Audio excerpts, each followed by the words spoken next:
¿Tú sabes las veces que te has sentado aquí o no? ¿Aquí? ¿En tu Sí. casa? Muchas No. veces. ¿Delante de la cámara contigo? 2 o 3, yo creo. Bueno, un podcast de los que hicimos tuvimos que repetirlo 2 veces, te lo recuerdo. ¿Y por qué lo repetimos? Ahora no me acuerdo. No lo sé. Bueno, porque probablemente... em, yo creo que empezamos a ser amateurs en el tema de los podcasts ya hace años. Y, y de hecho, bueno, yo quiero decir, Josu, que aunque muchas personas vean esto, ¿no? Con edición, con focos, con luces, con tazas corporativas, yo me sigo considerando amateur. Me encanta. Esto acaba de empezar. El podcast y tu trayectoria, ¿no? Y en nuestra trayectoria. Aunque bueno, hayamos hecho, yo creo que en otros ámbitos sí que tenemos más experiencia acumulada. Sí. Bueno, no lo sé. Tú en los podcasts creo que a día de hoy tienes bastante experiencia acumulada. Aunque te sientas un aprendiz, eso es bonito, decirlo y sentirlo. Sí, en general siento que estoy empezando en muchos ámbitos y aprovechando un poco la ventaja que tiene poner a alguien delante de un micrófono, aunque por suerte conversaciones que no se pueden publicar hemos tenido hace un rato, sí que quiero aprovechar porque eres un profesional de la ciencia del deporte que llevas toda una vida dedicado al mundo del entrenamiento, que traigas gran parte de estos conocimientos que tienes, esta experiencia acumulada, en el ámbito tanto del alto rendimiento como de la recuperación de lesiones, a muchos de estos oyentes que estén pasando tanto por momentos de adversidad, por haberse fracturado, roto o todo tipo de problemas que tenemos, ¿no? Que me gustaría que compartieras, como que hablaras también de cómo alcanzar nuestro máximo cuando nuestro salario, nuestra vida depende de ello, porque muchas personas lo sabrán, ¿no? Quienes te sigan, pero quien no lo sepa, eres preparador físico de alto rendimiento, por ejemplo, del campeón del mundo de MotoGP, que es Marc Márquez, ¿no? También de su hermano. Ujú. Y bueno, yo quiero aquí romper una lanza por ti porque esta persona hace relativamente poco se estaba planteando incluso retirarse. Sí. Y a día de hoy, pues tenemos la suerte de contar con un equipo muy fuerte y dentro de ese equipo el pilar fundamental es el deportista que ha vuelto a disfrutar del deporte, que era el primer objetivo, y bueno, que estamos optando a posiciones de podio en un mundial que hace 2 días efectivamente pensábamos en retirarnos. Y me siento agradecido por poder hablar de esto delante de una cámara, porque es verdad que estoy tan centrado en la parte presencial fuera de las cámaras, que de esto apenas hablo o divulgo en redes sociales, y sí que llevo 2 años y medio trabajando, 2 años trabajando con ellos. He aprendido mucho en el camino y si esto le puede aportar a alguien que lleve a atletas o a deportistas, que dejarme deciros, cuanto mayor sea el rendimiento, mayor va a ser el riesgo de lesiones y tarde o temprano todos nos lesionamos. Y ahí, mira, hablando directamente de motociclismo, escuché hace no mucho a Alex Espargaró, que es el hermano de Paul Espargaró, 2 pilotos también, uno de ellos retirado y el otro a punto de retirarse. Hablaba sobre la preparación física de MotoGP, como si fuera preparador físico. Yo ahí digo, yo no hablo de MotoGP, yo hablo de preparación física en MotoGP. Pues un piloto tendría que hablar de pilotar una moto, no de preparación física, pero bueno, hablaba que la principal eh, condición física de un piloto era de índole cardiovascular. Es decir, que un piloto únicamente tenía que trabajar su capacidad cardiovascular. Te lo compro si tienes un talento innato y si la condición física inherente que se sobreentiende que tienes sobre la moto la tienes. Ahora te pongo un ejemplo. ¿Cómo te recuperas de una lesión? Nadie se recupera de una lesión entrenando resistencia cardiovascular. Todo el mundo se recupera entrenando fuerza.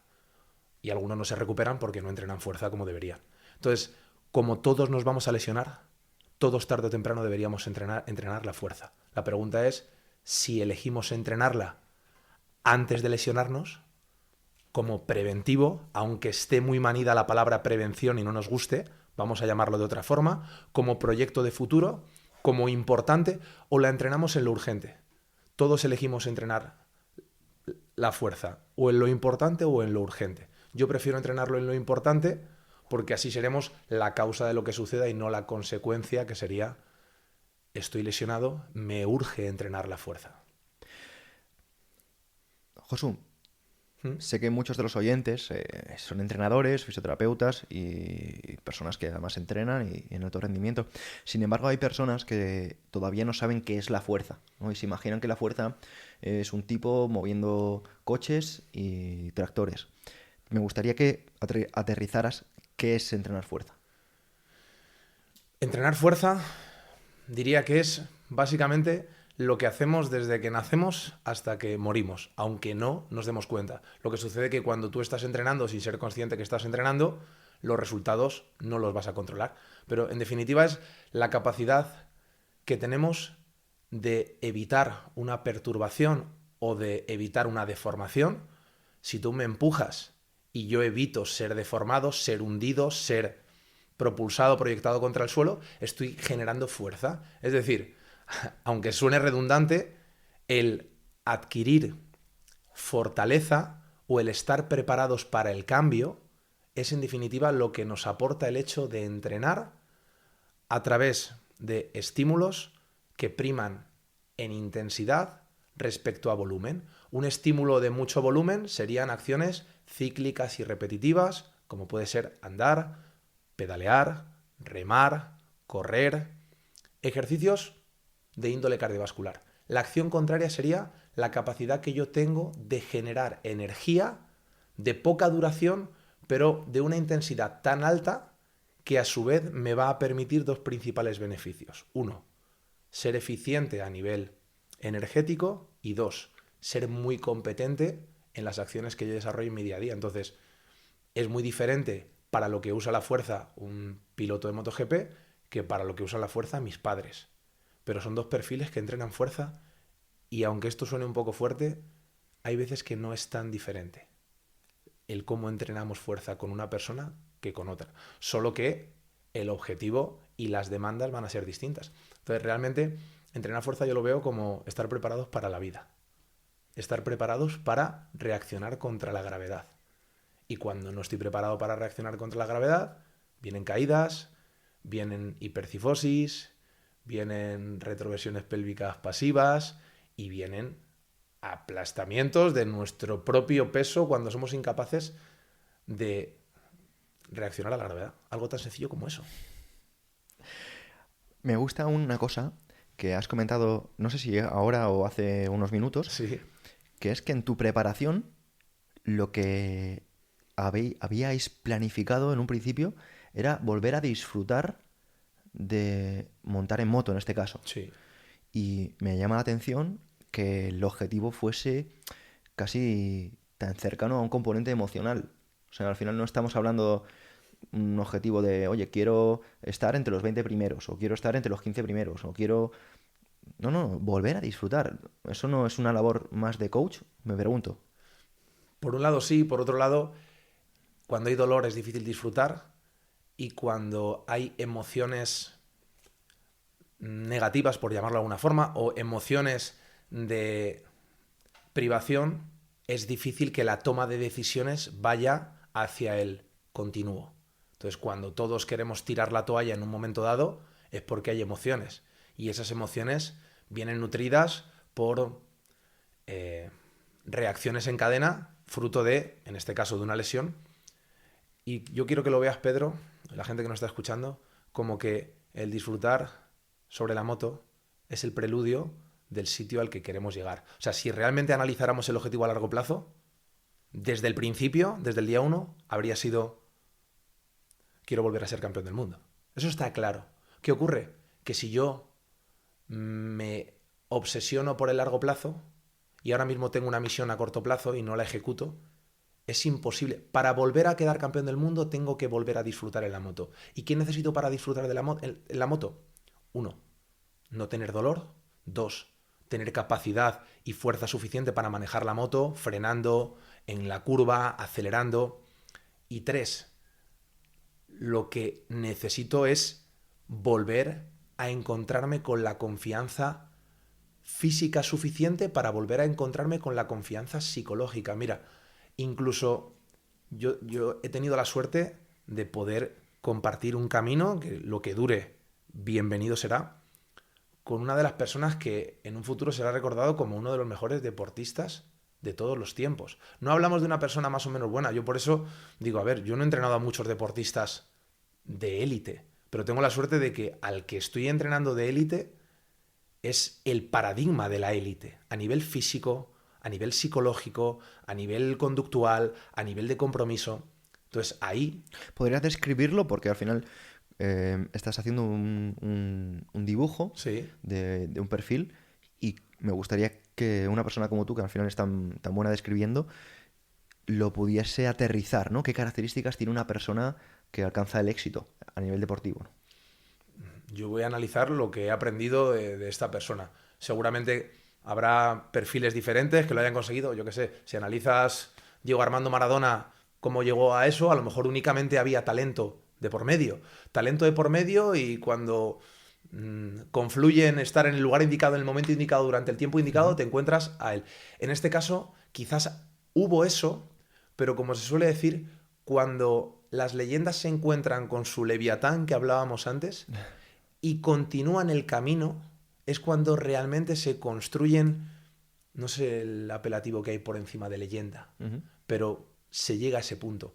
Entonces, encontrarte una persona que es un gladiador en el siglo XXI, pero con apariencia de una persona elegante, o sea, ser un gladiador dispuesto a matar, no en el sentido literal, ¿de acuerdo? Pero estar dispuesto a cualquier cosa, pero con la suficiente elegancia de que no genere un rechazo en la sociedad, porque a día de hoy que hemos dicho, ¿no? La violencia lo vemos directamente como algo negativo, y a lo mejor la violencia es lo que te permite proteger a tu familia Ujú. en un momento dado. Entonces, en ese caso, ¿la violencia es algo bueno o es algo malo? Cuando disfrutamos de un buen combate de boxeo, ¿cómo defines un buen combate de boxeo? Un combate en el que se intercambian golpes, un combate en el que incluso puede haber sangre, pero es un combate en el que lo dan todo por encima de su integridad física. Entonces, en este caso, cuando tú ves un alma dispuesta a darlo todo, es al final, mira, te puede gustar, no te puede gustar, incluso puedes... Sí, pero hay personas que también dan todo y ponen el alma en juego y quedan 30 en la posición, ¿no? Sí, es cierto. Entonces, por eso quería que matizaras qué características, porque me consta que los Mira, tienes te voy a decir cerca. te voy a decir una característica básica. Yo he analizado el índice de caídas por carrera de todos los pilotos de la parrilla MotoGP en los últimos 20 años. Índice de caídas, para que nos hagamos una idea, imagínate que analizamos el índice de hijos que tiene cada español. Y sale, imagínate, 1,3. No significa que cada español tenga un hijo y 0,3 de otro hijo, ¿no? Una pierna, un hijo y una pierna extra. No, significa que hay españoles que tienen 3 hijos, otros que tienen 0, y la media ahí pues saldría 1,5. Vale, pues el índice de caídas más alto, a su vez le tiene uno de los pilotos que más ha conseguido mundiales de la historia de los mundiales de MotoGP, que es Marc Márquez. Tiene una media de caídas por carrera, por gran premio, no sé si de 1,1 o de 1,3. ¿Qué significa? Que si analizáramos eso, en todas las caídas, hablando de media ponderada, en todas las caídas, perdón, todas las carreras, ha tenido más de una caída por carrera. ¿Cómo se ganan mundiales teniendo caídas si tú cuando te caes no ganas la carrera? Pues porque obviamente habrá habido carreras en las que se ha caído 3 veces y carreras en las que se ha caído ninguna. Pero es una persona que prueba sus límites sobrepasándolos. Me he caído en la curva 3. Ya sé que el grado de inclinación que he buscado en esa curva era excesivo. Tú cuando no exploras tus límites, no sabes dónde están tus límites. Entonces, Marc es capaz de inclinar la moto, la misma moto que todos los pilotos, 5 grados más. Por ejemplo, hemos visto por telemetría hace poco. Y los pilotos, incluso el actual campeón del mundo, que es Pecco Bagnaia, él mismo dice que si intenta hacer lo que hace Marc, se cae. Y Marc no se cae, a veces sí, a veces no. Entonces, es capaz de ponerse al servicio de... Es el paradigma de dar lo mejor o dar lo máximo. Cuando otros creen que dan lo máximo. ¿Tú cómo sabes si has dado, cómo sabes si te has inclinado todo lo que podías? Porque te has caído. Inclínate un grado menos y ya tienes la respuesta de cuánto te puedes inclinar sin caerte. El que no lo prueba, yo te pregunto, ¿podrías haber dado un poco más?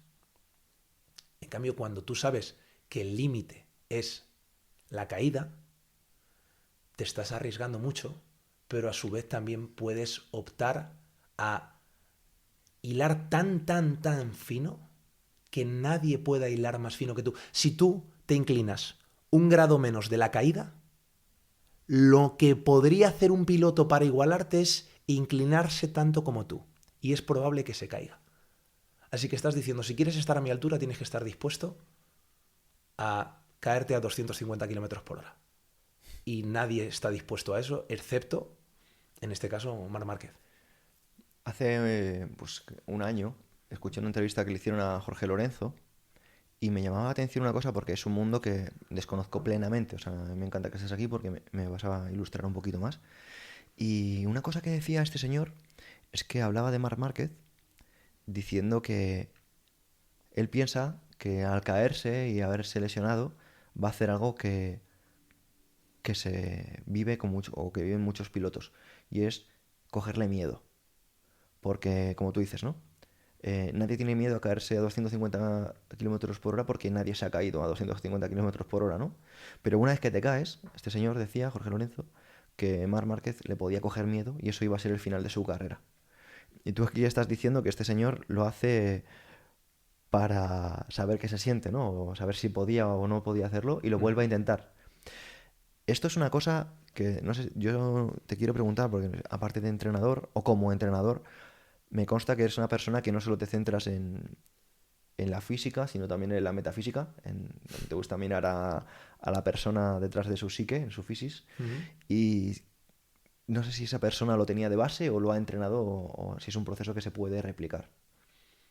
Y dudo que se pueda replicar, dudo que siguiendo los pasos de esta persona podamos llegar a ser esa persona. Lo único que podemos utilizarlo es para, uno, aprender, dos, inspirarnos y tres, ver que es posible. Pero que sea posible en una persona no significa que sea posible en nosotros. Significa que el ser humano, como especie, está más cerca de la divinidad de lo que nos pensamos, en ese caso. Y realmente, la pregunta es, ¿para qué estoy arriesgándome hasta el punto de caerme? Cuando no hay un para qué, estoy de acuerdo con Jorge Lorenzo. De hecho, yo hablo muchas veces con ellos. Si voy a apretarle a muerte en las últimas vueltas y me voy a arriesgar a caerme para quedar cuarto o quinto, en esa carrera me guardo alguna bala. Porque la diferencia entre dar todo y dejarme la piel es quedar cuarto o quedar quinto. No va a haber grandes diferencias, que ahí podríamos entrar en, a lo mejor, al final del Mundial, la diferencia entre un podio cuando está muy apretado es que en una carrera quedaste cuarto y te llevaste X puntos o quedaste quinto y te llevaste menos puntos. Pero cuando el arriesgarse es para quedar primero o segundo, ahí Marc sigue siendo el mismo, no el que Jorge Lorenzo piensa. Ahí sigue siendo exactamente el mismo que era.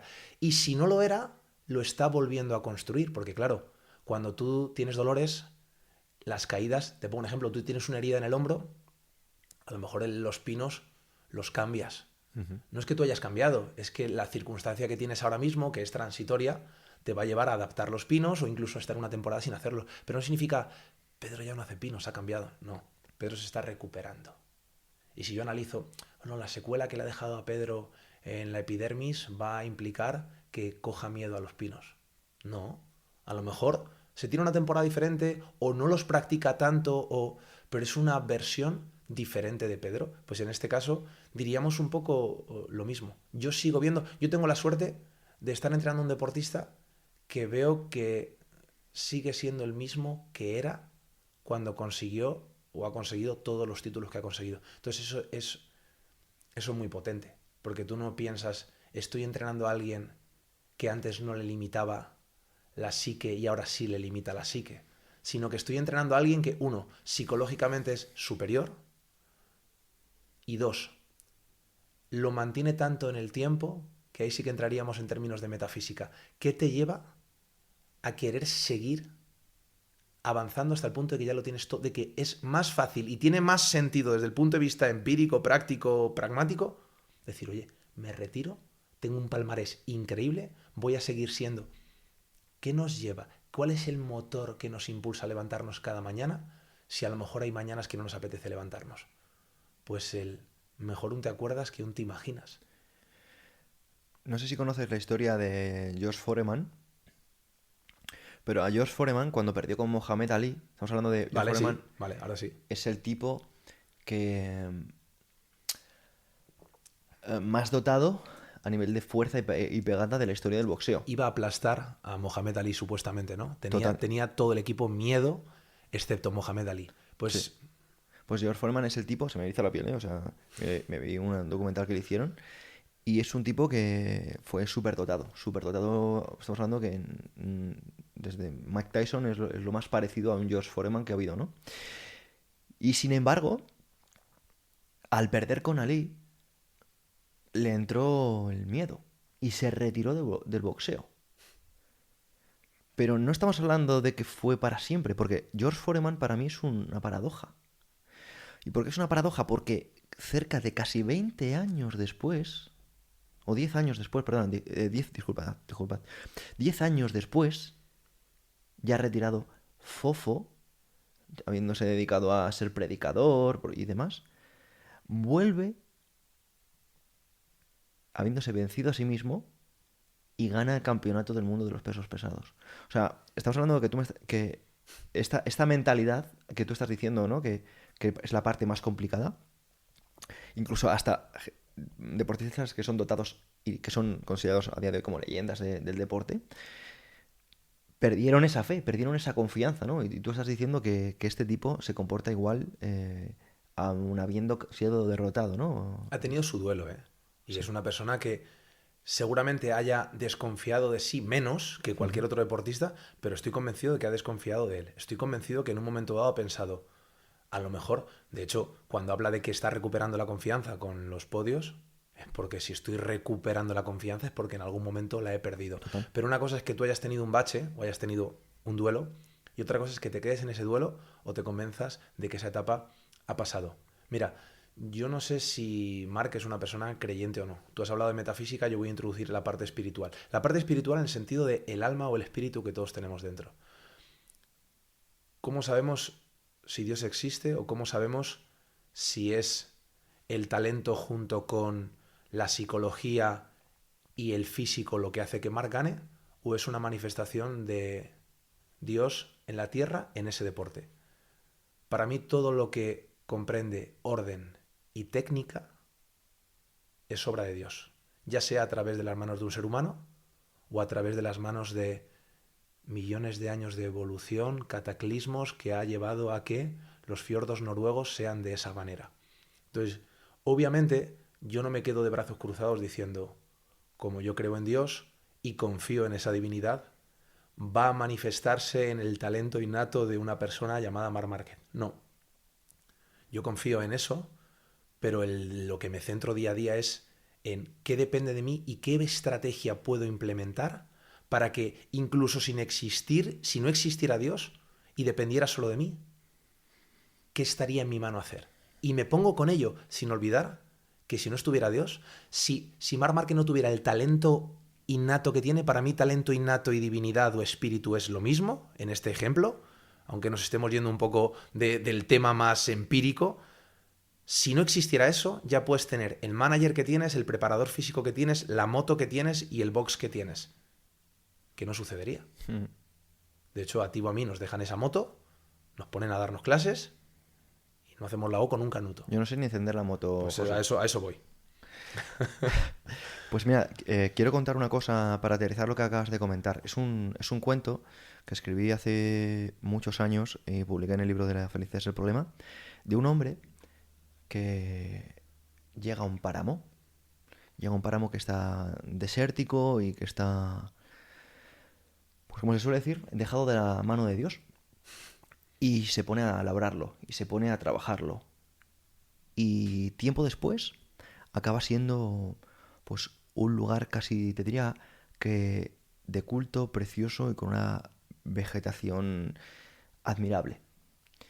Y llega un vecino que pasaba por allí y decía, ¿cuántas gracias debes de darle a Dios por una tierra tan frondosa y, y benévola?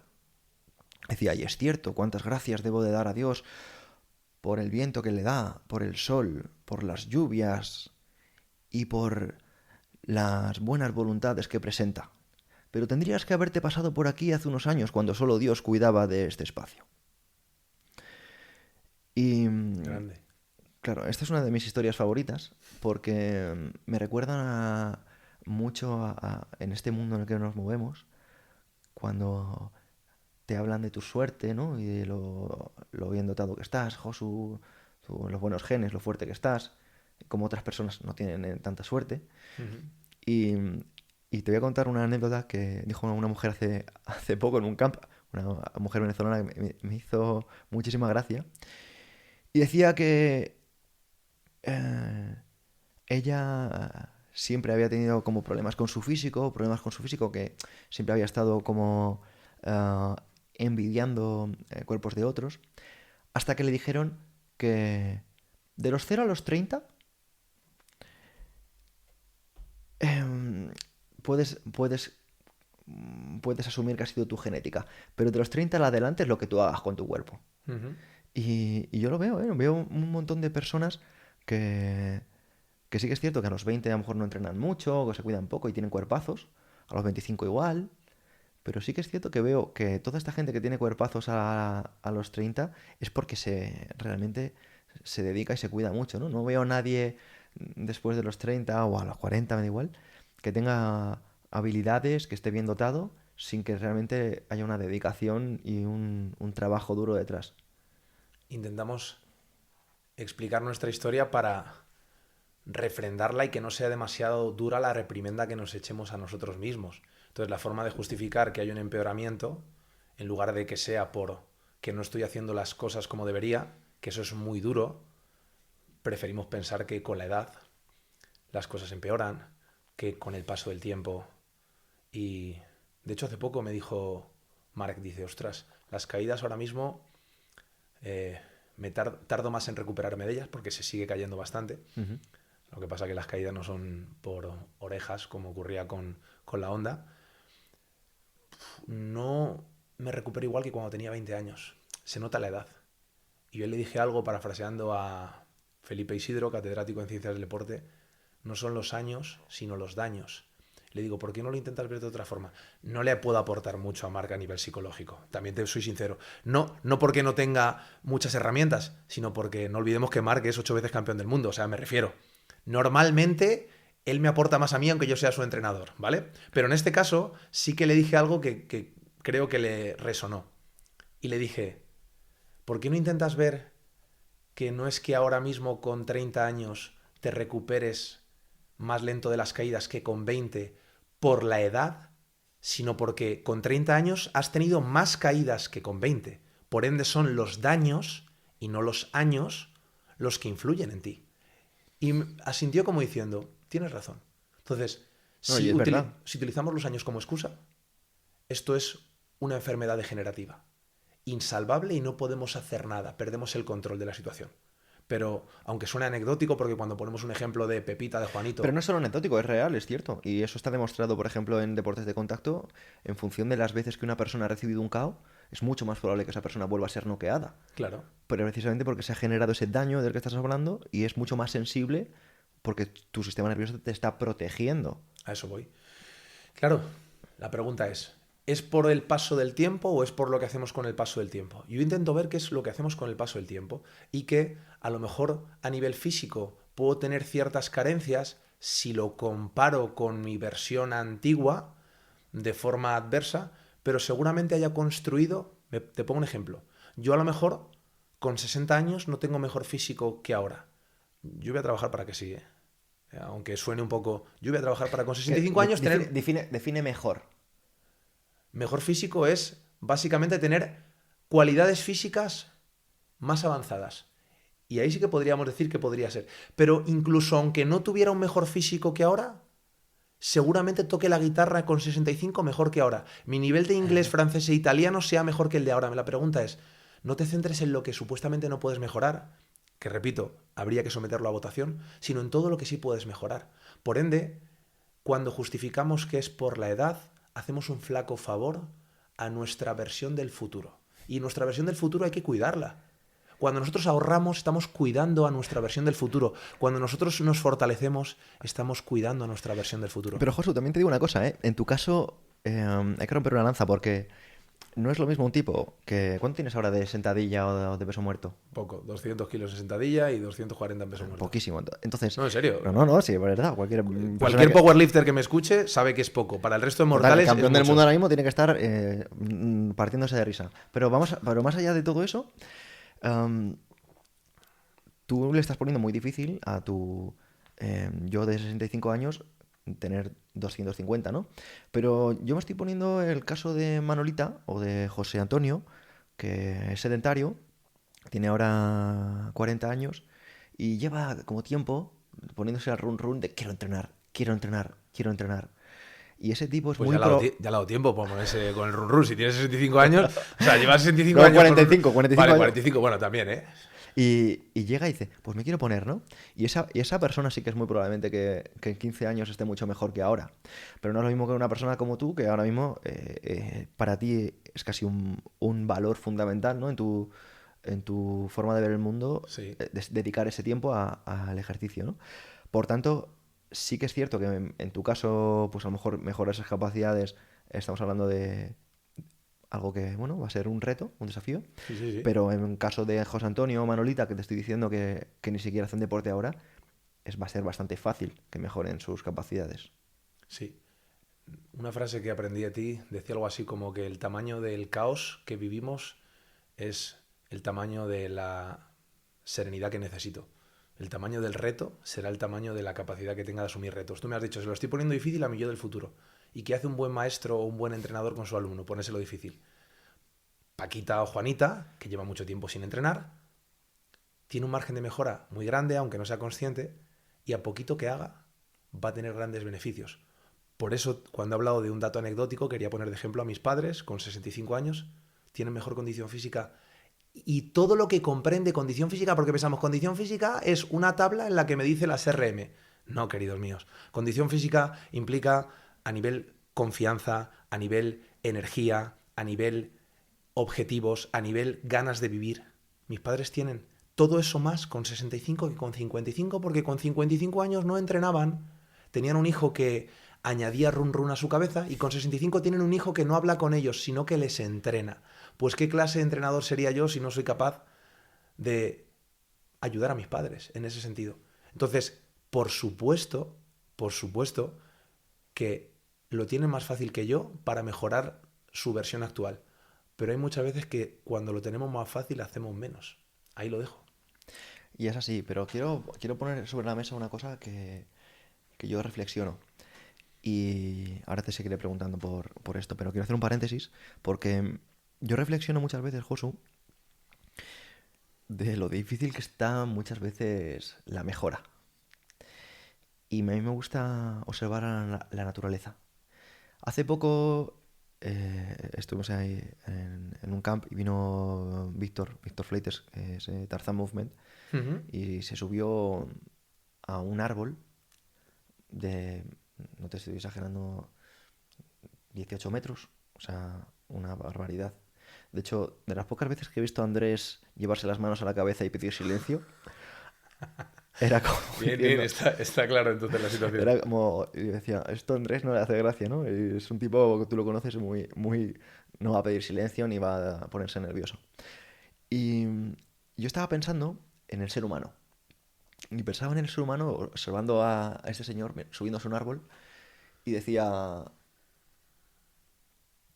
cuando tú tienes ese vigor, esa vitalidad, te subes al árbol, ¿no? Pero llega un momento que la naturaleza te lo va poniendo más difícil, ese desafío hace que sea más difícil y aprendes a que en lugar de subirte a ese mismo árbol, has desarrollado ciertas capacidades para bajar ese fruto, no con tu cuerpo, sino con tu capacidad, ¿no? Con tu mente, con otras cosas que cuando tienes 18, por ejemplo, no se te ocurre que no sea con tus manos, ¿no? Y Con lo que eso conlleva. con lo que eso conlleva. Y eso me hace a veces reflexionarme, porque yo personalmente me frustro cuando, como tú dices, ¿no? Con Mark, le dice, no me recupero igual que antes. Em, yo no quiero hablar así, de no me recupero igual que antes, aunque he de decir que si soy totalmente honesto, no me recupero igual que antes. Siento que a veces tengo una lucha interna incluso para cumplir conmigo mismo. O sea, lo hago porque pongo siempre la balanza y tomo la decisión adecuada. Eso no significa que cada vez la energía me demande más para hacerlo, ¿no?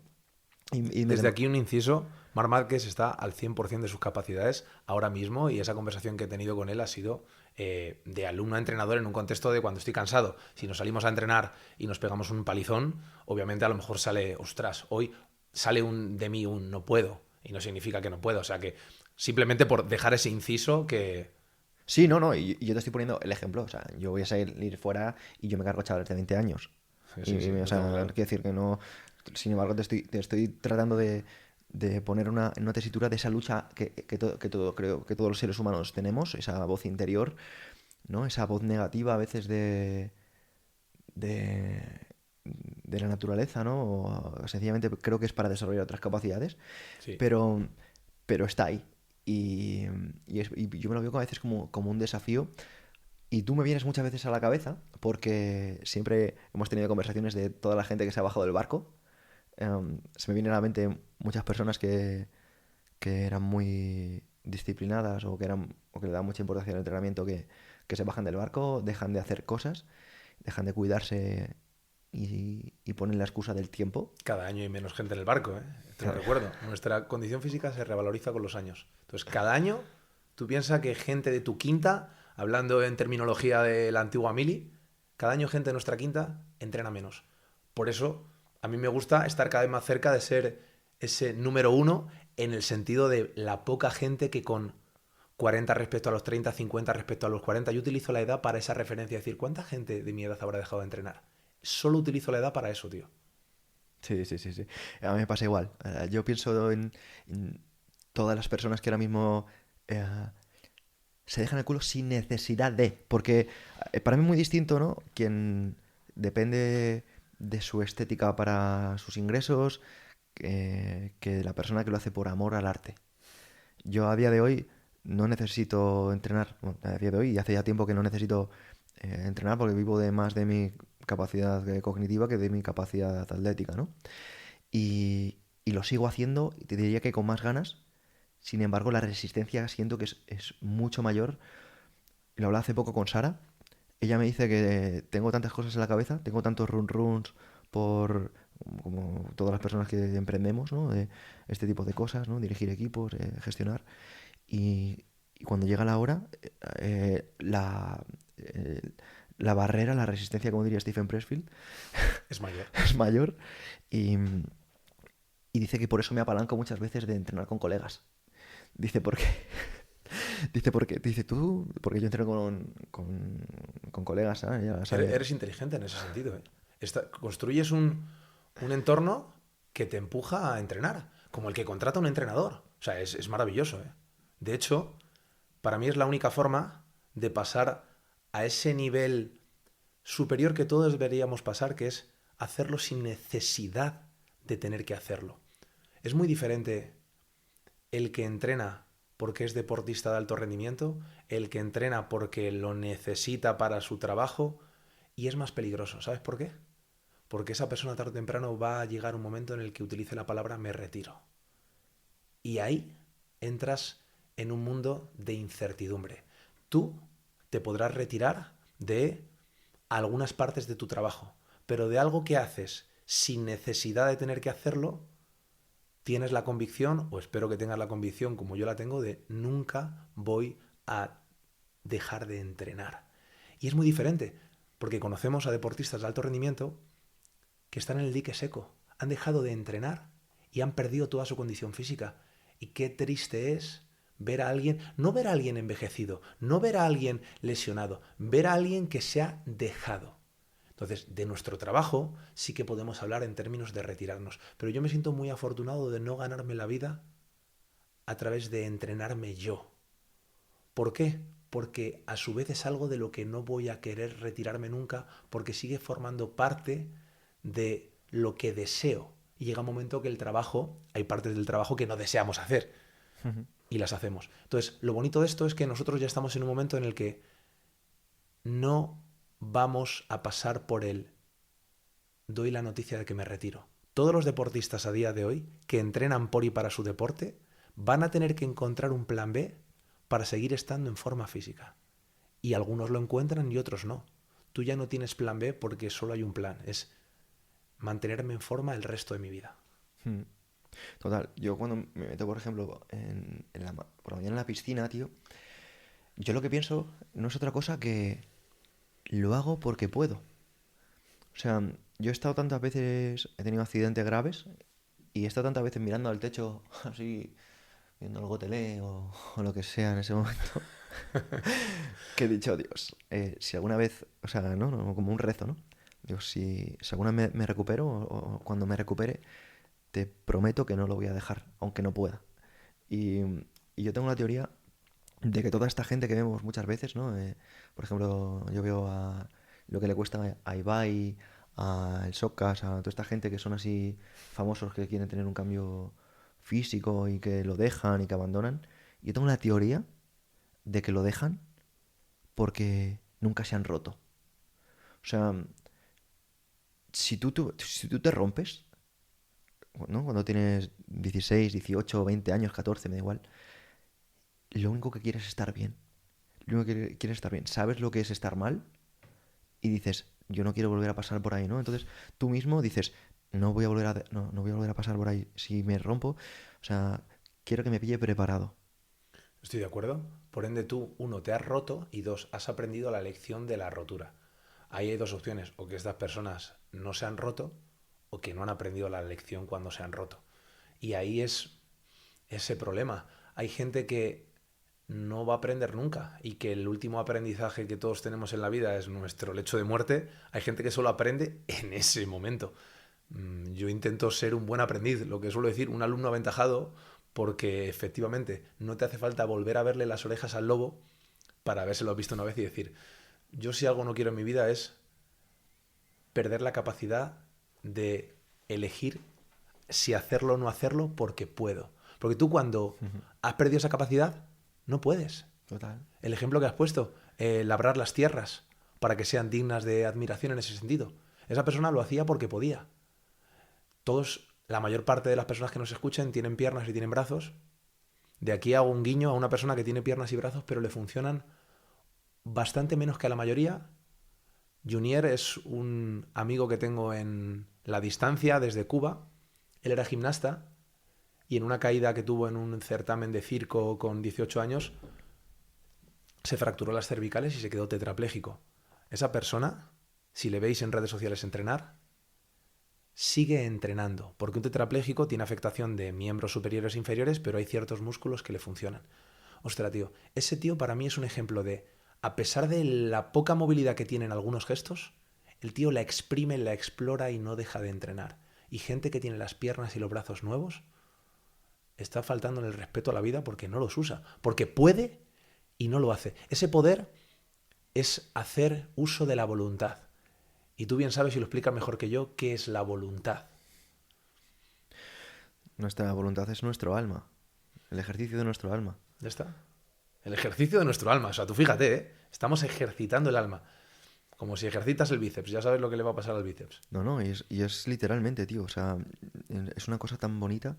Antes estabas hablando de la divinidad y justo cuando llegaste, ¿no? Estamos hablando un poco de temas más espirituales, ¿no? Que nos reservamos muchas veces para nosotros, pero creo que viene un poco a colación comentarlo. La divinidad a veces creemos que es un tipo con barbas, ¿no? Que está mirándonos desde lo más alto. Y yo desde hace tiempo que trato de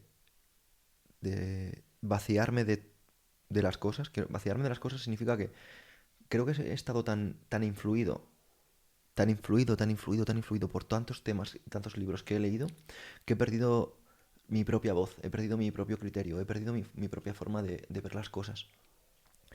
Y entonces eso me ha obligado a vaciarme para tratar de ver las cosas desde un cero, ¿no? Entonces, donde no había tipos con barba, donde no había nada. Y eso me hizo ver que la divinidad era mucho más sencillo. Y eso me conecta con textos de Epicteto que decía que la divinidad no es más que la grandeza de alma la fuerza, la paciencia, la constancia. O sea, yo veo la divinidad, Lo que tenemos en nuestra mano. lo que tenemos dentro, tío. Todo, Eso todo, o es. sea, todo, la divinidad, o sea, a veces nos han enseñado a buscarla afuera, ¿no? Y esa divinidad, tío, yo la veo en todas nuestras acciones, en todas nuestras decisiones, en esa voluntad. Eso es, lo veo como algo totalmente divino y creo que es lo que rige lo mejor de nosotros y lo mejor de que vemos en otras personas, lo que nos inspira, ¿no? Yo creo que estás hablando antes de este señor, de Marc Márquez, con tanta admiración, porque ves los reflejos de la divinidad, ¿no? En sus acciones. A mí me conecta mucho, te lo he dicho antes, Ilia Topuria, porque yo siento la fe que él tiene. Y cuando le critican, ¿no? Cuando critican, cuando le llaman arrogante, cuando le llaman presuntuoso, cuando le llaman flipado incluso, yo digo, hombres de poca fe, hombres de poca fe, o Así sea, es, así es. y digo, qué lástima que no sientas eso dentro de ti, porque es que si te vaciases, si lo vieras, sabrías que tienes dentro de ti tanto, que es tan inmenso y es tan lleno. Creo que cuando somos engañados por los sentidos, porque vemos a alguien que pilota un coche deportivo, o porque tiene un cuerpo atlético, o porque mm, le vemos dominar una habilidad, lo que estamos admirando realmente no es eso. Lo que estamos admirando realmente son las cualidades que han llevado a una persona sostenido en el tiempo a decir no, a vencerse a sí misma y a mantenerlo en el tiempo. Lo que admiramos es la voluntad que hay detrás de ese resultado. Sí, sí, sí. Estoy completamente de acuerdo. Admiramos la voluntad, incluso aunque nosotros no la encarnemos. Incluso, o sea, hay historias que inspiran a la mayor parte de la población. Habrá algo, a lo mejor algún colgado que por ahí suelto que no. Pero la mayor parte de la población, y podríamos decir que la mayor parte de la población no entrena, la mayor parte de la población es sedentaria. Y aún así a esos sedentarios les nutre. O sea, hay gente que no entrena y le inspira a Mohamed Ali. Lo que ocurre que no aplica o no predica son árboles que no tienen fruto. Total. Es así, porque al final nuestras acciones, hay una cita bíblica que decía, el árbol lo conocerás por sus frutos. Entonces yo ahí me planteo y digo, ¿qué árbol quiero ser? Pues tío, si quieres ser un manzano tienes que dar manzanas. Si no, estás jodido. Si no, a lo mejor es un cardo. Entonces yo intento pensar en que lo que hago con mis acciones son los frutos que reflejan el árbol. Y yo intento estar a la altura del árbol que quiero ser. Entonces, ¿qué intento? Actuar, lo que digo siempre, no todos podemos hacer acciones grandes como hace Marc Márquez, pero todos podemos hacer acciones pequeñas a lo grande. Entonces, aunque suene tópico, recuperando esa reflexión de nuestro amigo Alberto Álvarez, el hacer lo que podemos, con lo que tenemos, en el momento que estamos, uno, habla de voluntad, de toma de decisiones, de conectar con el presente, de esforzarnos por avanzar, de aprovechar la oportunidad. Habla de tantas cosas que este camino solo realmente nos vamos a quedar con lo que proyectamos, con lo que vivimos y con lo que damos. Entonces, actuar no es recoger, es sembrar. Porque sin sembrar no hay recogida. Entonces, me ha gustado mucho la historia que has comentado antes, justamente por eso. Porque sí, claro que es Dios, a través de el oxígeno, el agua, el sol, el que permite que crezcan las plantas y florezcan. Pero si no he estado yo ahí para sembrarlas, ese campo árido no era campo de cultivo. Ha sido campo de cultivo cuando yo he tomado la decisión de desarrollarlo y de llevarlo a cabo. Y mira, te quiero decir una cosa, porque acabas de decir algo con lo que no estoy de acuerdo. Y me Y. gusta que no estés de acuerdo. No, ya lo sé, por eso lo hago aunque no estés de acuerdo. Y, y es precisamente que no podemos hacer cosas tan grandes como Márquez. Y te quiero poner un ejemplo de algo que me parece tremendo y es súper sencillo. Una historia.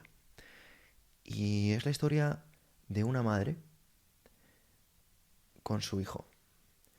Esta es la madre de un muchacho que recibe la nota por parte de sus profesores o directores diciéndole que era una persona deficiente. Y la madre cuando lee eso se queda como en shock y le dice que al ser deficiente no podían Esto fue como hace 100 años o sí, o 150 años. Y le dicen que no podría seguir en las clases convencionales con el resto de alumnos. Y esta madre le dice a su hijo, mira, hemos recibido una nota por parte del colegio en la que dicen que eres tan especial que si siguieras ahí te quedarías atrás. Así que a partir de ahora no vas a ser educado en el colegio, te voy a educar yo en casa. Y esta madre se puso a educar a su hijo, digamos, en toda su infancia, hasta pues que llega, digamos, el tiempo. Y este chaval, que es Thomas Alva Edison, llega un momento que encuentra esa nota. Y, Esa historia me encanta, sigue por favor. y es una de mis historias favoritas porque eh, a veces creemos que hacer algo grande es algo que está reconocido por todos. Y precisamente algo grande puede ser algo que solo te reconozca una persona o que solo reconozcas tú que es algo bueno. Y esta historia a mí personalmente me inspira, es una historia que se me eriza la piel, porque yo veo el poder que tiene un ser humano. El poder de un ser humano y es mediante el poder de la fe. Mediante el poder de creer en algo o en alguien, en el poder de hacer lo correcto. Y pienso lo que puede construir, ¿no? Pienso que esta iluminación que tenemos aquí es debido a que una persona creyó en otra. Sí, sí. Y a mí personalmente me da mucha luz Estaríamos y con velas. Sí, ¿no? seguiríamos probablemente con velas o vete tú a saber, ¿no? Y más allá que este hombre también tuvo como todo el mundo sus luces y sus sombras, que también hay que decirlo, hay una historia negra con Nikola Tesla que, bueno, no viene al caso. Y, y me viene a la mente porque yo me doy cuenta, tío, que hace poco reflexionaba sobre la suerte que he tenido porque haya personas que hayan creído en mí y yo no digo que lo que haya conseguido a mí me parezca mucho o poco, o sea, a mí me parece increíble, realmente, porque yo me comparo con un punto de partida, ¿no? Y ha sido sencillamente porque haya personas que se pararon un momento y dijeron, wow, tío, tú vas a llegar lejos, ¿no? Y yo decía, no sé por qué me dice esto, ¿sabes? O sea, tendrías que conocerme para darte cuenta de que soy un tipo súper normal y que no tiene sentido que me digas esto, ¿no? Pero despiertan una chispa que creo que todos tenemos dentro y que de alguna forma creo que en algún momento se puede apagar. Pero que se pueda apagar como cualquier vela no significa que no se pueda encender. Por eso desde hace un tiempo, personalmente, algo que me inspira muchísimo es transmitir solo la fe, entendiendo la fe como confianza. Algo que me motiva muchísimo es transmitir confianza a las personas, porque creo que las personas cuando cometen actos de maldad o actos que se podían decir que son deplorables o negativos, es porque no tienen fe. Y cuando las personas tienen fe o tenemos fe, somos maravillosas, somos mucho mejores. Y me viene a la mente ahora Sergio Fernández, el autor de Vivir con Abundancia, ¿no? A lo que sería la diferencia entre vivir con escasez y vivir desde la abundancia. Vivir con escasez yo lo veo es vivir desde la pérdida del rumbo, desde la desconfianza, desde el miedo. Y vivir desde la fe es decir, aunque siento miedo, tengo fe. Y hay gente que cree que la fe es algo que te va a hacer invulnerable y que te va a proteger y que eh, va a salvarte las cosas, ¿no? Y bueno, yo te cuento, hoy creo que es día 25 de septiembre, Sí. yo la semana que viene me voy a Gerona a tirarme en paracaídas. Y bueno, Iñaki, Y estás acojonado. y te cuento, o sea, a mí me acojona, tío. Además, hace poco mi amiga Iris me decía que, cuidado al saltar porque debes hacer una apnea porque no puedes respirar cuando estás... Y, y aunque es fe, tío, una cosa que me Hay gusta, que elegir lo que escuchar. y hay que elegir lo que escuchar, pero aún así, yo pienso, da igual, es que aunque yo me caiga de ese avión, si tiene que ser, es lo que es, y no lo veo como algo negativo. Porque a veces creo que la gente no medita sobre la muerte, no medita sobre entender que no hay un buen momento para morirse. ¿Cuándo es el buen momento para morirse, Josu? No, no lo es. Y cuando se habla de que tiene una edad avanzada, bueno, ya tenía 90 años. Hostia, tío, mi abuelo falleció con 90 años y yo hubiera querido otros 90 años. A mí no me consolaba que fuera mayor. cosa que a lo mejor a nivel médico, pues entrando en términos de estadística o de la longevidad actualmente estudiada de nuestras células, dices, bueno, con 90 años ya tenías todo. ¿Quién dice eso? ¿Quién lo sabe? Entonces, me gusta que lo que estás uniendo es la parte humana.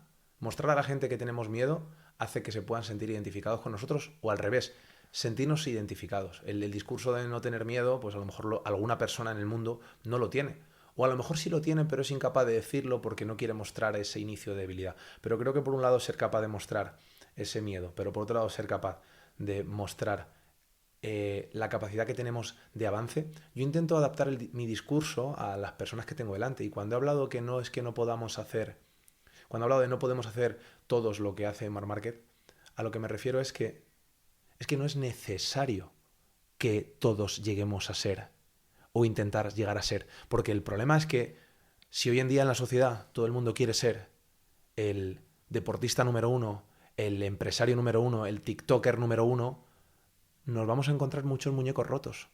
Porque la mayor parte de la gente lo quiere de boquilla. La mayor parte de la gente vende una cosa que luego no es. Si hoy en día lo que deberíamos es más cambiar nuestros actos que nuestras intenciones. Y en intenciones hay mucha gente a día de hoy está de moda. Todo el mundo quiere ser millonario. Pero la gente no trabaja con una proyección de futuro que le dé unos beneficios a largo plazo como para ser millonario. Todo el mundo quiere aprender a hacer, yo qué sé, un pino o 200 kilos en sentadilla. Pero no están dispuestos al avance paso por paso que requiere, adaptado a cada persona, porque a lo mejor a uno le ha costado 2 años, pero es que a otro le ha costado 7. Y un ejemplo muy básico, tío. ¿Cuánta gente dice, yo quiero aprender inglés? A eso voy. Yo quiero aprender inglés. Vale. ¿En cuántos países anglosajones has estado en los últimos 6 meses? ¿Cuántas series ves en inglés? ¿Cuántos libros lees en inglés? No, pero es que me cuesta. Nada, tío, no me vuelvas a decir que quieres aprender inglés. O sea... Eso es. Es simplemente eso. Es simplemente eso. No, si tienes un atisbo de voluntad, no lo gastes diciendo quiero. Gástalo encendiendo la tele y poniéndolo en inglés. O abriendo ese libro. O a eso voy. A eso voy. Que se nos va la fuerza por la boca. En ese sentido. Y suena un poco redundante porque estamos hablando de un podcast. Pero este podcast es el 1% de lo que este señor hace. Y vamos a entrenar ahora. Es la punta del iceberg, efectivamente. Vamos a entrenar todo, hasta la mandíbula. Y hemos hecho nuestros deberes. Y este señor se ha pegado 1 hora de viaje para venir aquí. Y es un tipo que, bueno, yo agradezco cada vez que nos vemos porque, tío, me has dicho que te aporta más que tú a él, este señor. Sí. Joder, me llama mucho la atención porque tú eres una persona muy leída y luego no solo muy leída, ¿no? Como dice Ramón, que no es un tipo tan leído, porque es curioso. Ramón, que nuestro colega Ramón, Ramón Álvarez, sí. Ramón Álvarez, el Studman, Sí. Que es un tipo que cero leído, pero todo práctico. O Sí. sea, es muy curioso porque él dice, tío, tú le pones voz a las cosas que yo hago, ¿sabes? Y me hace, o tú explicas las cosas que yo hago, ¿no? Y me gusta porque tú eres, Josu, una persona que no solo haces un montón de cosas, ¿no? Como Ramón en este caso, sino que además también eres capaz de explicarlas y tienes un montón de ejemplos, y además de que tienes una mentalidad, pues, que yo considero muy por encima de la media, ¿no? Claro, Y- bueno, ahí estoy de acuerdo. O sea- Pues tenemos mejor condición física que la media y mejor mentalidad que la media, pero cuando te encuentras con una persona así, que piensas que yo no solo te voy a poder aportar... ¿Qué destacarías? Porque quiero que lo aterrices. ¿Qué destacaría, tío? Pues que te da la vuelta a todo, hasta el punto de que te deja boquiabierto en muchos aspectos. Entonces yo ya me he centrado en mi objetivo ahí, lo que podía aportarle son herramientas metodológicas y de dosis de esfuerzo físico asociados a adaptaciones positivas en un complejo articular que es el hombro y en todo lo que nace y comprende el hombro. Pues mira, no te he preguntado ahora mismo, perdóname, Porque lo demás... en esta llevamos justo 1 hora de conversación y no te he preguntado cuál es la lesión que tiene este señor y cómo la estás tratando, porque eso creo que era algo importante. Ahora ya no hay tratamiento en ese sentido. Estamos en un punto muy diferente que al principio. Al principio estábamos en un punto ¿Qué lesión era? delicado, múltiples lesiones. Sí. Una cirugía bastante típica en cuanto a la inestabilidad anterior del hombro en la cápsula articular es la target, que es un proceso a través del cual pues cogen la porción larga del bíceps junto con la parte de la apófisis coracoide en la que está insertado, quitan ese trocito de hueso con el músculo incluido y lo insertan en la escápula por el medio. De manera que ponen, para que la gente lo entienda desde fuera y lo visualice, un cinturón de seguridad a una articulación. El cinturón de seguridad en el coche, ¿cómo lo llevamos? En bandolera. De manera que tú cuando vas a caerte hacia adelante, te frena. Pues esa articulación, o sea, ese proceso quirúrgico lo que hace es dar estabilidad anterior al hombro. Eso es una cirugía que ha tenido, pero esa no ha sido la más importante. La más importante es que después de eso, en una de las caídas que tuvo en uno de los grandes premios, pues hace ya 4 o 5 años, que es cuando empezó un poco el calvario que ha tenido, tuvo una fractura traumática del húmero que conllevó una cirugía incluyendo una osteotomía. Tiene 4 operaciones en el hombro. Una de ellas es una osteotomía, que es te tengo que fracturar el hueso, aparte de habértelo fracturado ya de por sí, para recolocártelo porque no está bien colocado. ¿Qué ocurre?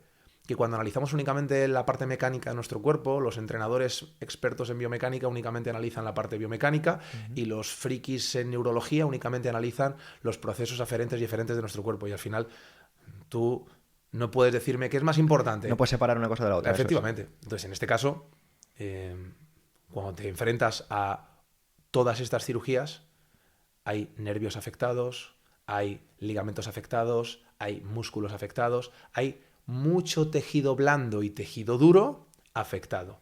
Y, pues, cuando empezaron con la rehabilitación, considero que se cometieron errores desde el punto de vista operativo a nivel, no digo a nivel médico, no soy quien para decirlo, pero sí desde el punto de vista del entrenamiento. Yo soy entrenador y ahí sí que me voy a mojar. Entonces, cuando tú en un proceso de recuperación inicial en el que todo está muy delicado, sometes a esa articulación a gestos bruscos, acciones balísticas, inerciales, sin que haya un hardware fuerte, pues lo que hace el software es saltar la alarma. Entonces, yo cuando empecé a entrenar con él, empezamos tan desde la base que podríamos decir que intenté, o mi obsesión era no cometer errores, no arriesgarme a tener que dar pasos atrás, porque ya se habían dado pasos atrás. Y por resumir un poco cuál ha sido el kit de la recuperación, yo he intentado concebir el hombro como una parte unida a todo lo demás. Aunque acotemos grupos musculares desde el punto de vista biomecánico, desde el punto de vista anatómico, el bíceps hace esta función y esta función. El húmero va del hombro al codo. La realidad es que, vamos a poner un ejemplo, cuando yo realizo una supinación del brazo, del antebrazo, una supinación, podríamos decir que únicamente es una acción que afecta al antebrazo. Pero te voy a poner un ejemplo. El bíceps, aparte de un flexor de codo, es un supinador. Por ende, al supinar, aparentemente solo estoy usando el antebrazo, estoy reclutando el bíceps.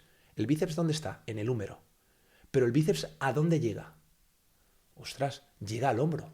¿Y el hombro de qué forma parte? Pues forma parte de un conjunto de articulaciones, entre ellas la acromioclavicular, pero también la escapulotorácica, pero también la... O sea, el conjunto de articulaciones del hombro ya está hablando de tórax. El tórax está hablando de columna. La columna está hablando de tórax y de esternón. La columna está hablando de pelvis. La pelvis está hablando de fémur. Los fémures están hablando de rodilla y la rodilla no es rodilla. La rodilla es tibia y fémur. Y la tibia, ¿de qué está hablando? Del tobillo. ¿Y del tobillo de qué está hablando? Del pie. Entonces, ¿tú cuándo te das cuenta que una supinación, aunque te cuenten que es simplemente una acción de rotación interna-externa pronosupinación del antebrazo, va interconectado con todo el cuerpo? Y si vamos hacia adentro, entraríamos en ¿cómo respiras? Todo está conectado, ¿no? Esto te sonará. ¿Te sonará? Algo me suena. Algo te suena, ¿verdad? Entonces, cuando concibes al cuerpo como que todo está conectado e intervienes en una persona en el que únicamente ha habido un trabajo de reventada máximo de manguito rotador, como se suele hacer en muchas recuperaciones, que es analizar únicamente la estructura dañada, pero si es que la estructura dañada a lo mejor no es la causante, es la víctima. Y si tú vas a la víctima, lo que haces es brearla más todavía. Entonces, cuando empiezas a ver todos los flancos débiles que hay a nivel anatómico y funcional en el cuerpo y empiezas a reforzarlos, ¿sabes lo que ocurre? Que el hombro empieza a ver que tiene aliados y no enemigos. Y el diafragma deja de ser un enemigo. Y las escápulas dejan de ser un enemigo, y la curvatura dorsal de la columna deja de ser un enemigo, y la función abdominal deja de ser un enemigo, y empiezas a tener aliados. y empieza a funcionar bien porque has recuperado la cifosis torácica, has recuperado la amplitud costodiafragmática, has recuperado la capacidad del serrato anterior de generar una protracción de escápulas. Entonces llega un momento en el que el hombro dice, hostia, tío, qué liberación. Tengo un ejército a mi alrededor. Y el hombro deja de ser un problema, no por el propio hombro, sino por el entorno que hemos creado a nivel anatómico y funcional alrededor del hombro. Porque al final es un proceso de 2 años, no lo puedo resumir en 5 minutos en un podcast. Bueno, algo has hecho, algo te has hecho. Mira, yo quiero aterrizar esto con otro ejemplo de un colega, pero creo que esta lesión es mucho más frecuente porque no es traumática desde el punto de vista de un accidente, ¿no? Sino desde el estrés crónico. A día de hoy hay muchas personas que, dado al auge de las redes sociales, ¿no? Se apuntan a deportes de contacto, entre ellos, por ejemplo, el boxeo. Y sucede que hay personas que a lo mejor cuando se ponen a hacer jacks, se ponen a hacer ciertos movimientos, no hacen un anclaje desde la depresión escapular. Entonces dejan al hombro, desde esa elevación con los angulares, empiezan a golpear, generando este impacto crónico, porque estamos hablando que no son perfiles de 14 años. Claro. Y este impacto crónico, cuando tú tienes 40 años, genera una calcificación. Entonces, lo que una persona piensa que se ha hecho una calcificación por a lo mejor ir al gimnasio y hacer X cosas, lo que ha pasado sencillamente es que no ha utilizado el cuerpo de una forma apropiada, ¿no? No solo a veces... Para lo que está diseñado. Para lo que está diseñado. No solo a veces vamos a tener problemas traumáticos que van a generar precisamente esta necesidad de trabajar en bloque, sino sencillamente que es el no trabajar en bloque hace que de forma repetida pueda provocar algo que incluso esta persona de la que te estoy hablando necesite ahora una operación. Entonces, me gusta que una vez más vuelvas a dar luz a lo que es la importancia de entender el cuerpo como un todo y para poder movernos en una coherencia de cara al objetivo que estemos buscando. Y de hecho, es que solo concibo esa forma. Primero, cuando las cosas nos han hecho bien previamente, a poquito que no hagamos lo mismo, ya vamos a generar cambios positivos. Entonces, cuando empecemos a intervenir o a trabajar con alguien que le ha funcionado, saber lo que hay que hacer, preguntarle, oye, ¿qué llevas haciendo hasta ahora? Para no cambiar mucho, no sé si me explico, ¿de acuerdo? Pero cuando ocurre lo contrario, dime lo que has hecho hasta ahora para no hacer lo mismo. Y eso es importante. Y concebir el cuerpo justamente para eso, para entender que hay muchos grupos musculares que no estoy utilizando y por ende va a haber otros grupos musculares que estén usándose en exceso. Si nosotros tenemos un equipo de trabajo de 10 personas y 5 no están trabajando, nos están a nosotros cargando de su trabajo. El típico trabajo en grupo que se ha hecho en el colegio, a mí me ha tocado tener que hacer las veces de todos los demás porque no lo hacían. Entonces, ¿qué implica? Que hay un pluriempleado y hay gente en el paro, en lugar de repartir el trabajo. Y eso tiene un precio en el cuerpo. Y en el cuerpo, el precio a pagar normalmente es una alarma desde el sistema nervioso central.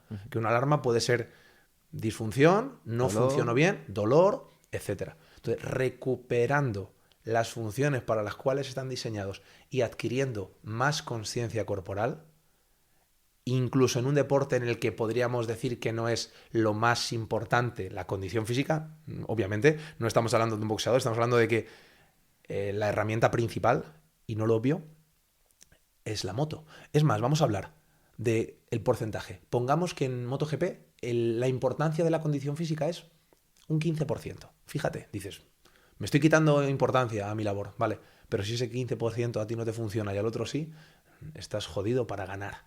Entonces, independientemente de lo que necesites tu físico en tu día a día, incluso aunque solo necesites un 1%, cuidado con no dedicarle el tiempo y la atención necesario, porque seguramente vaya cobrando más territorio, como un desconchado que hay en la pared, que si no lo emplasteces y lo pintas, tarde o temprano va resquebrajando el resto de la pared y el día de mañana tienes que tirar la pared.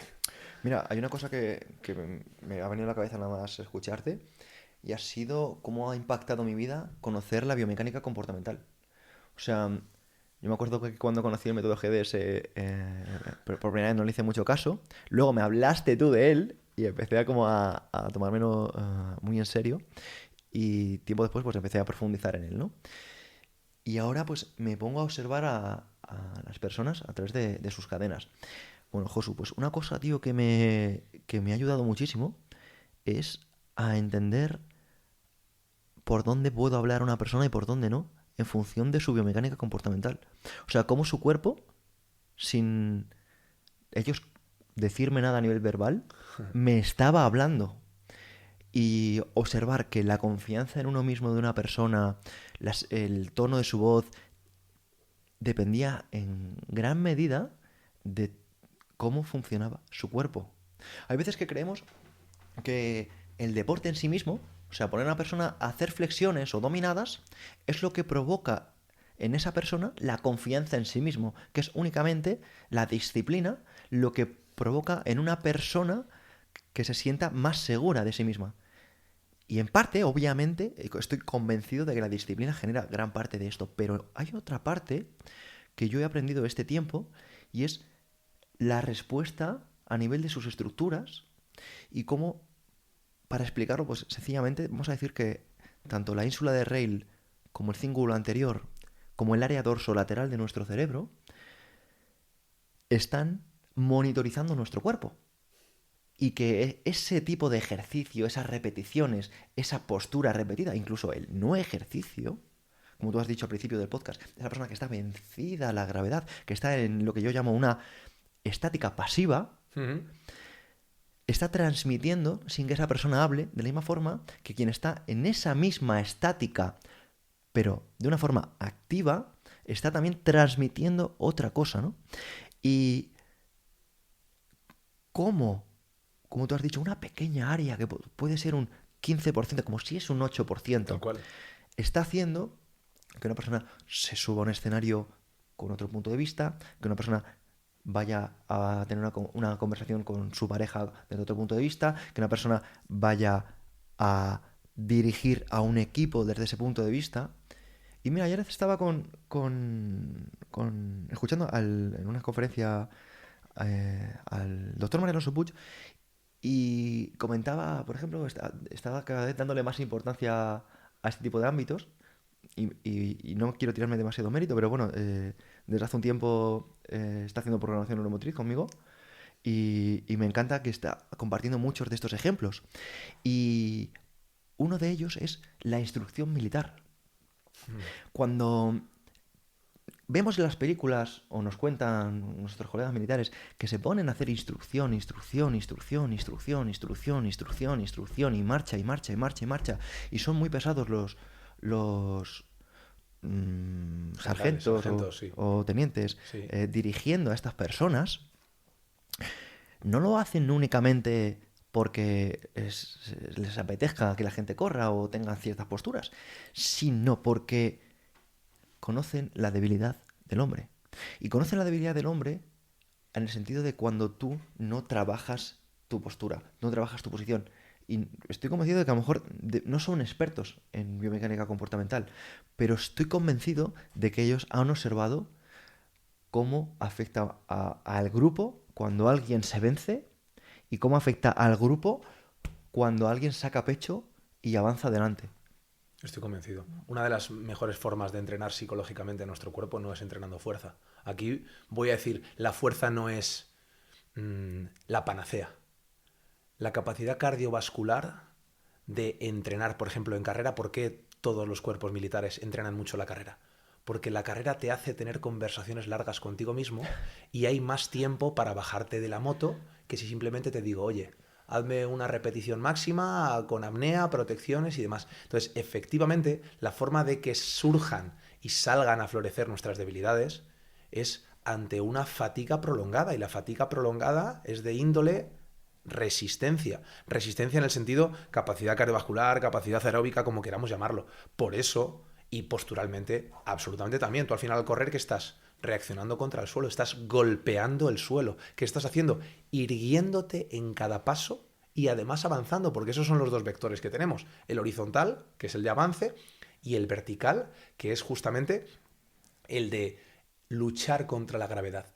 Juntamos los dos. Un ejército tiene que avanzar, un ataque es hacia adelante, pero un ejército tiene que mantener la compostura, que es siempre algo vertical. Y el andar, o sea, y el correr, justamente tiene esos dos y además a una aceleración y con unas exigencias físicas que te obligan a ir más allá de lo que te apetece. Así que, por supuesto, no sé si lo sabrán, si no lo sabrán, si será algo cultural que se ha ido transmitiendo de generación en generación en el ejército, pero por supuesto que yo estoy convencido que haya otras partes que deberían trabajar también para que el esqueleto no les falle, por supuesto, pero creo que es clave en cualquier proceso de oposición o de transmisión o simplemente de baremar y decir este sí, este no. Tiene que ser la capacidad de adaptación y tiene que ser la capacidad cardiovascular y que psicológicamente es crucial. O sea, hay evidencia científica clara de los mecanismos adaptativos de la resistencia a nivel emocional o directamente de la fortaleza y de lo que nos transmite beneficioso a nivel hormonal para nuestro cerebro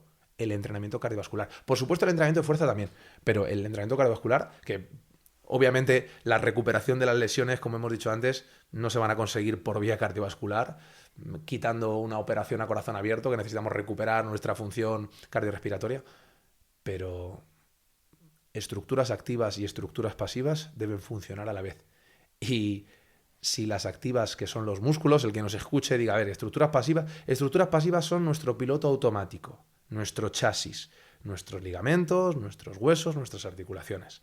Y las estructuras activas son principalmente nuestras neuronas y nuestros músculos, es decir, nuestro sistema nervioso, nuestros nervios y nuestros músculos. Entonces, ¿qué sucede? Que cuanto mejor funcionan las estructuras activas, menos desgastamos las estructuras pasivas. Y a eso voy oye, cuando me duele una articulación, déjame decirte una cosa, para que tus rodillas funcionen mejor, estamos acostumbrados a analizarlo desde el punto de vista, vamos a mejorar la articulación con ácido hialurónico, infiltraciones, reposo, frío, que todo eso son cuidados paliativos, analizando que la articulación es una estructura que no tiene relación con otras. Hay otra forma de verlo, que los vemos las personas que nos dedicamos al mundo del ejercicio físico y el deporte, es tu articulación responde al nivel que tienes y a la calidad que tienes a nivel muscular. La mejor forma de que tus articulaciones, que te han dicho que tienes osteoartritis, osteoporosis, condropatía, condromalacia rotuliana, todo eso son diagnósticos de usted no acaba de nacer, usted no está nuevo, yo tampoco. Ahora bien, como sé que mis articulaciones están desgastadas y que entran dentro de un diagnóstico médico, tengo dos opciones. Únicamente centrarme en el diagnóstico o plantear cuál puede ser una de las causas que dan pie a ese diagnóstico.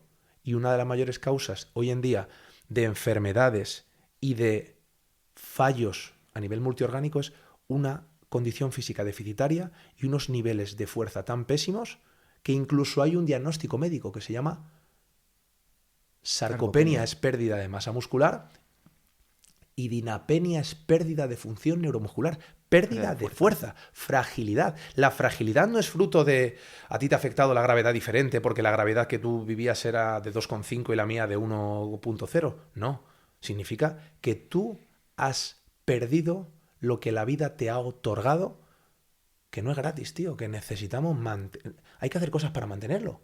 Si no, al final, dentro de procesos catabólicos, anabólicos, construcción, destrucción, si tú no tienes un plan, lo que va a ocurrir es que va a ganar la destrucción. Tal, y al final también, eso lo compartimos en el libro, que no hacer algo no es no hacer algo. No hacer algo es hacer algo. O sea, cuando tú no estás aplicando fuerza, tu sistema nervioso está diciendo, vale, que no quieres ser fuerte. Eso es. Le voy a dar eso. Eso es. Le voy a dar debilidad. Ahí está. Le voy a dar dinapenia. Eso es. Ahí está. Lo que tú has dicho, el cerebro está monitorizando. ¿Qué está diciendo el cerebro? Ah, este cabrón hace esto, y esto, y esto, y esto. Ah, de vez en cuando dice que quiere ponerse quiere aprender inglés, quiere ponerse en forma, pero yo sigo monitorizando que no hace esto, no hace esto, hace esto, no hace esto. Entonces, sencillamente, lo que hacemos cuando nadie nos ve sigue estando monitorizado por nuestro cerebro. Y ahí es donde aparecen los resultados y las conclusiones que podemos sacar a largo plazo. Entonces, siempre va a ser más beneficioso entrenar y movernos que decir quiero entrenar o me gustaría moverme. Si tienes brazos y piernas, lo que no sé es qué haces aquí sentado.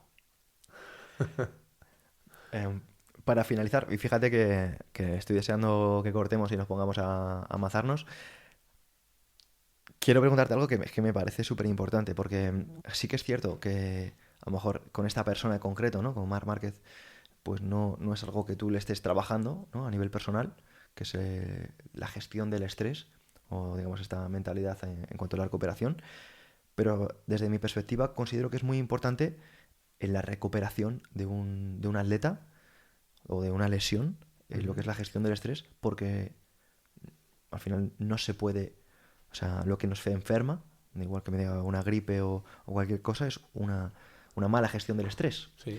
Y lo que nos va a ayudar a recuperarnos es darle a nuestro cuerpo unas condiciones lo suficientemente buenas, o sea, alejadas del estrés, para que se realice este proceso de homeostasis, ¿no?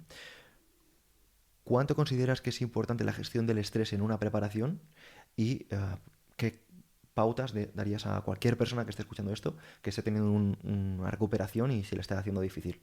Mira, voy a utilizar como sinónimo de estrés el sobreuso, ¿vale? Pues tanto el sobreuso, exceso de estrés, como la falta de uso, diríamos la ausencia de estrés, son a nivel de consecuencias muy similares.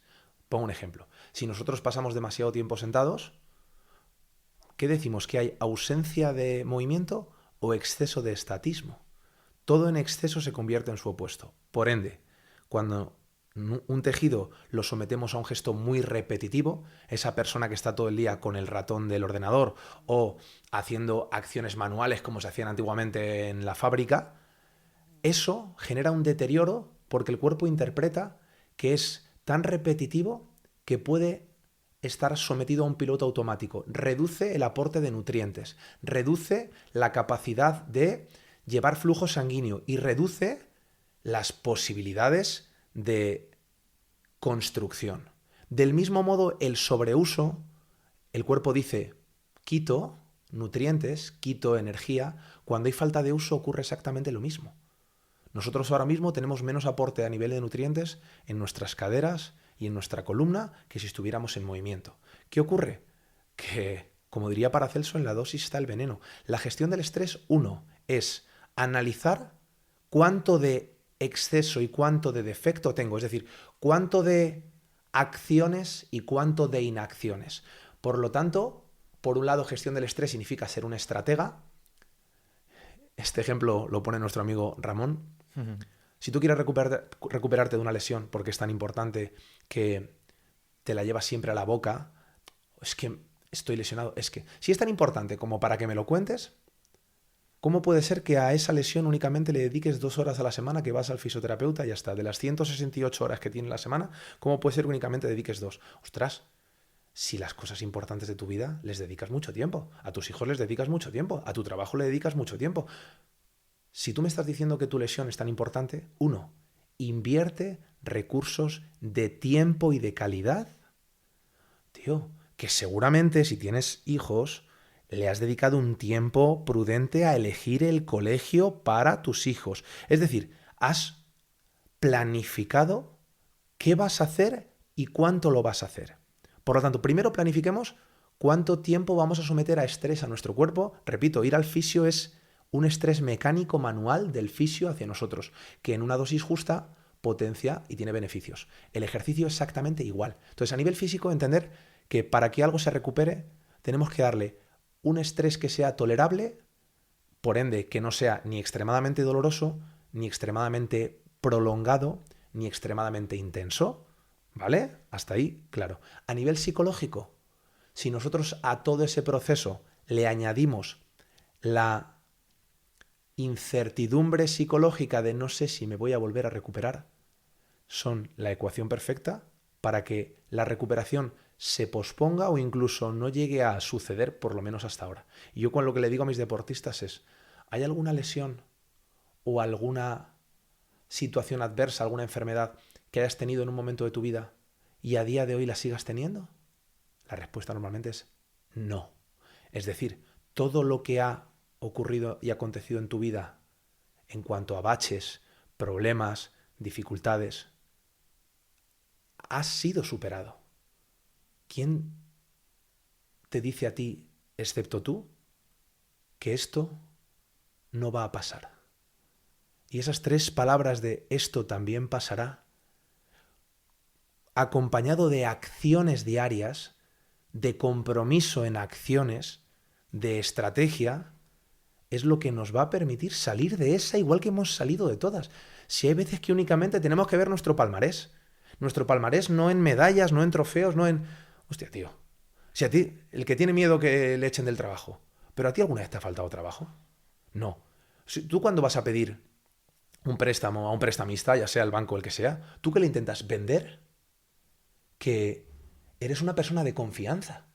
¿Por qué tú te vendes ante esa persona como que vas a ser capaz de gestionar ese préstamo? Y no somos capaces de vendernos a nosotros mismos, que vamos a ser capaces, como fuimos en el pasado, con las herramientas que teníamos, de avanzar con las herramientas que tenemos. Si ya simplemente el hecho de que llames a la puerta de un preparador físico, de que vayas al fisioterapeuta, de que lo hables con un amigo, ya te está haciendo avanzar, porque lo estás exteriorizando, porque lo estás verbalizando. Entonces, no hay trucos.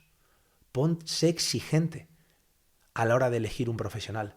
Sé exigente a la hora de decirle al jefe, esta semana no puedo hacer horas extra porque voy a ir al fisioterapeuta, porque voy a ir a entrenar, porque necesito tiempo para mí. No actúes con miedo, no actúes con vergüenza. Esos son enemigos que hay que afrontarlos. E intenta tener la convicción de que te vas a recuperar. Eso es clave. Si tú te proyectas en futuro de sé que de esta salgo, no sé cuánto voy a tardar, pero sé de que esta salgo, que habrá días que no creas en ti. Bueno, al día siguiente vuelve a construirlo. Si tú crees que de estas sales, vas a salir. Porque ¿sabes lo que pasa? Que si fuera tan mala que no sales, no te vas a enterar. Si ocurriera que no se abre el paracaídas, Pedro, no te vas a enterar. Así que no te preocupes que no va a pasar nada, amigo. Pues con esto despedimos. Esto también pasará. Ahí está. Hasta la próxima.